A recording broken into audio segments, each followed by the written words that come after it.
தீர்மானத்தை எதிர்த்தோர் 22, நடுநிலை வைத்தோர் 5, தீர்மானத்தை ஆதரித்தோர் அதிகமாக இருப்பதால் மாண்புமிகு முதலமைச்சர் அவர்களின் தீர்மானம் நிறைவேறியது, வெற்றி பெற்றது. மாண்புமிகு முதலமைச்சர் அவர்களின் தீர்மானம் வெற்றி பெற்றது என பேரவைக்கு அறிவிக்கிறேன்.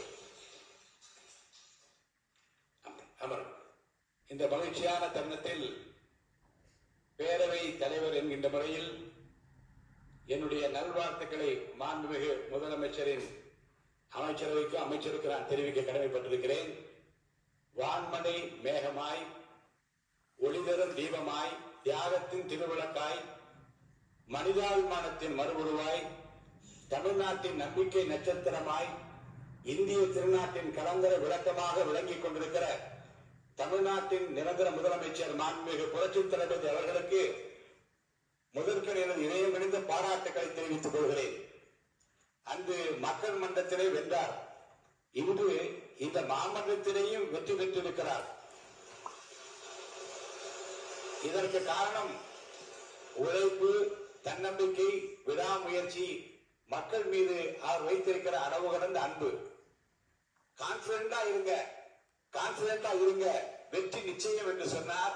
அந்த வெற்றியை நிலைநாட்டி இருக்கிறார். வெற்றி மீது வெற்றி வந்து என்னை சேரும் என்று பாடிய புரட்சி தலைவர் அவர்கள் அதை வாங்கி தந்த பெருமையெல்லாம் உன்னை சேரும் என்று பாடினார். வாங்கி தந்த பெருமையெல்லாம் மாமன்ற உறுப்பினர்களே உங்களை சேரும், அதை வாங்கி தந்த பெருமையெல்லாம் தமிழ்நாட்டு மக்களே உங்களை சேரும் என்பார். அமைதியாக ஒரு புரட்சியை, ஒரு வெற்றியை நிலைநாட்டி இருக்கிறார். விஜய் என்றாலே விக்டரி, வெற்றியை தவிர ஏதும் இல்லை. அந்த வகையில் மாண்புமிகு தமிழ்நாடு முதலமைச்சர் புரட்சி தளபதி அவர்களால் இன்று இந்த மாமன்றத்தில் முன்மொழியப்பட்ட நம்பிக்கை கோரும் தீர்மானம் மாபெரும் வெற்றி அடைந்திருக்கிறது. இதற்கு காரணம் சட்டமன்ற உறுப்பினருக்கு மாண்புமிகு முதலமைச்சர் அவர்கள் மீது வைத்துள்ள அசைக்க முடியாத நம்பிக்கை. பலவான்களை ஆசனங்களில் இருந்து தள்ளிவிட்டு தாழ்மையானவர்களை உயர்த்துகிறார் இறைவன். தடைகள் வெற்றியின் புதையல், தடங்கள் வெற்றியின் தடங்கள் என்பதை மனதில் நிறுத்தி தடை கற்களை படிக்கற்களாக்கி, துன்பங்களை தூள் தூளாக்கி, சோதனைகளை சாதனைகளாக்கி பெரும்பாலான சட்டமன்ற உறுப்பினர் நம்பிக்கையை மாண்புமிகு முதலமைச்சர் தளபதி அவர்கள் இன்னைக்கு பெற்றிருக்கிறார்கள். அருமை உடைத்தென்று அசையாமை வேண்டும், பெருமை முயற்சி தரும் என்கிறார் திருவள்ளுவர். அதாவது ஒரு செயலை செய்யும் முன் இது கடினமானது என்று மலைக்க கூடாது. கடினமான செயலை முடிக்க முயற்சி செய்து அது வெற்றி காண்பதுதான் பெருமை. திருவள்ளுவரின் வாய்மொழிக்கேற்ப எதை கண்டு மறைக்காமல் பிறரை மலைக்க வைத்திருக்கிறார் மாண்புமிகு முதலமைச்சர் தளபதி அவர்கள்.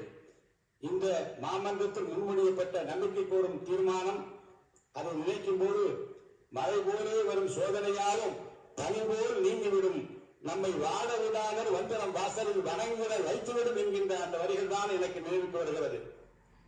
ஒன்றை நான் நினைத்து பார்க்கிறேன். ஆட்சி அதிகாரம் வருவதற்கு முன்னாலே தளபதி அவர்கள் ரசிகர் மன்றங்களை நடத்தினார், நற்பணிகள் பல செய்தார்.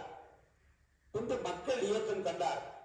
தன்னுடைய ரசிகர் மன்றம் மூலமாக காலை உணவளித்தார், ரொட்டியும் பாலும் கொடுத்தார், ஏழைகளுக்கு உதவினார், ஏழைகளின் கண்ணீரை குடித்தார், படிப்பதற்கு உதவினார். படித்தோர், ஏழைகள், இல்லாதார், இருப்போர் எல்லோரையும் அரவணைத்தார் தன் ரசிகர் மன்றங்களின் மூலமாக, மக்கள் இயக்கத்தின் மூலமாக. அன்று அவர் செய்த தான தர்மங்கள் தான், அன்று அவர் செய்த தர்மம் தான் இன்றைக்கு அவரை வெற்றி பெற வைத்திருக்கிறது. தர்மம் தலைகாக்கும் என்பதை இந்த நாட்டுக்கு உணர்த்தி இருக்கிறது. மாண்புமிகு முதலமைச்சர் அவர்கள் பெற்றிருக்கிற இந்த வரலாற்று சிறப்பு மிக்க இந்த வெற்றி கழிப்பில் நான் என்னை பங்குபடுத்திக் கொள்கிறேன். வரலாற்று படிப்பது முக்கியமல்ல, வரலாறு படைக்க வேண்டும். பிறர் தடம் பார்த்து நடப்பது முக்கியமல்ல, நாமும் தடம் பதிக்க வேண்டும். பிறர் உயரத்தை அண்ணாந்து பார்த்து ஆச்சரியப்படுவது முக்கியமல்ல, நமது உயரத்தை பிறர் பார்க்கும்படி வாழ வேண்டும். உயிரோடு வாழ்வது மட்டும் முக்கியமல்ல, உயர்வோடு வாழ வேண்டும் என்பதற்கு இலக்கணமாக மாண்புமிகு முதலமைச்சர் புரட்சி தளபதி அவர்கள் விளக்கிக் கொண்டிருக்கிறார்கள். இந்த ஆட்சி 5 ஆண்டு காலம் மட்டுமல்ல, அதையும் தாண்டி இவரை போல் யார் என்று நாடு போற்றும் நல்லவராக நல்லாட்சி தருவார் என்கிற நம்பிக்கையை நாம் பெற்றிருக்கிறோம். தொடர்ந்து அவருடைய ஆளுமை, அவருடைய திறமை இந்த தமிழ்நாட்டு மக்களுக்கு பயன்பட வேண்டும். இந்த நல்ல தருணத்தில் அவருக்கு என்னுடைய வாழ்த்துக்களை தெரிவித்து அனைவருக்கும் நன்றியை தெரிவித்து முடித்துக் கொள்கிறேன்.